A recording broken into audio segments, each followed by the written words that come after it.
ഇന്നത്തെ Microsoft office word ക്ലാസ്സിലേക്ക് എല്ലാവർക്കും സ്വാഗതം. ഇന്ന് നമുക്ക് ഫൂട്ടർ എങ്ങനെയാണ് വേഡ് ഡോക്യുമെന്റിൽ ഇൻസേർട്ട് ചെയ്യാൻ നോക്കാം. ഫൂട്ടർ എന്ന് പറഞ്ഞാല് മാർജിനിലെ താഴെ ബോട്ടം പാർട്ടിലെ മാർജിനിലെ കാണുന്ന ഏരിയയാണ് നമ്മൾ ഫൂട്ടർ ഏരിയ എന്ന് പറയുന്നത്. ഫൂട്ടർ ആക്റ്റീവ് ആയിരിക്കുന്ന സമയത്ത് ടെക്സ്റ്റ് ഏരിയ ഇനാക്റ്റീവ് ആയിട്ടായിരിക്കും കാണാൻ പറ്റുക.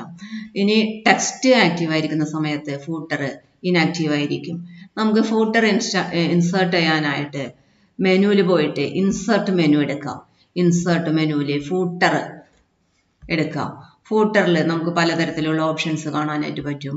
Blank 3 columns, blank, alphabet. ഇതിൽ നമുക്ക് ഏതാ വേണ്ടതെന്ന് വെച്ചാൽ ഞാനിപ്പോൾ ബ്ലാങ്ക് ആണ് എടുത്തു. അവിടെ താഴെ നമുക്കൊന്ന് കാണാം, മാർജിനലായിട്ട് ടൈപ്പ് ടെക്സ്റ്റ് എന്ന് കാണും. ഇവിടെ നമുക്ക് ഹെഡർ ആൻഡ് ഫൂട്ടർ ടൂൾസ് ആക്റ്റീവായി എടുക്കുന്നുണ്ടാവും. അതിൽ ഡിസൈനിൽ പോയിട്ട് നമുക്ക് ഫൂട്ടറിൽ എന്താണോ വേണ്ടത് അത് ഡേറ്റും ടൈമാണ് ഇൻസേർട്ട് ചെയ്യേണ്ടതെങ്കിൽ ഡിസൈനിൽ ഡേറ്റ് ആൻഡ് ടൈം എടുക്കാം.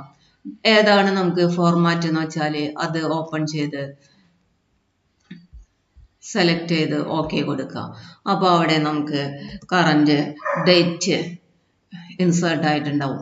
ഇനി നമുക്ക് പേജ് നമ്പർ ആണ് ഇൻസേർട്ട് ചെയ്യേണ്ടതെങ്കിൽ പേജ് നമ്പർ നമുക്ക് ഇൻസേർട്ട് ചെയ്ത് കൊടുക്കാം. ബോട്ടം ഓഫ് ദ പേജ് എടുത്തിട്ട് എവിടെയാണ് വേണ്ടതെങ്കിൽ നമുക്ക് പേജ് നമ്പർ ഇൻസേർട്ട് ചെയ്ത് കൊടുക്കാം.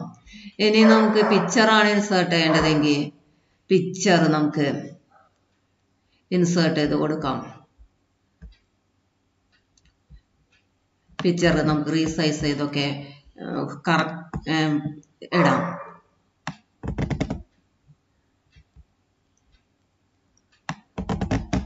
പിക്ചർ നമുക്ക് വേണ്ട സൈസിലേക്ക് റീസൈസ് ചെയ്തിട്ട് ഇടാനായിട്ട് പറ്റും. ഇനി നമുക്ക് ഫൂട്ടറിന്റെ ഡിസൈൻ ടൂൾ തന്നെ, ഇപ്പോൾ പിക്ചർ ടൂളാണ് ആക്റ്റീവ് ആയിരിക്കുന്നത്. ഹെഡർ ആൻഡ് ഫൂട്ടറിൽ ഫൂട്ടറിന്റെ ഡിസൈൻ ടൂൾ എടുക്കാം. ഡിസൈൻ ടൂള് എടുത്തിട്ട് നമുക്ക് ടൈപ്പ് ചെയ്ത് ഫൂട്ടറിലേക്ക് കൊടുക്കണമെങ്കിൽ നമുക്ക് ടൈപ്പ് ചെയ്ത് കൊടുക്കാം.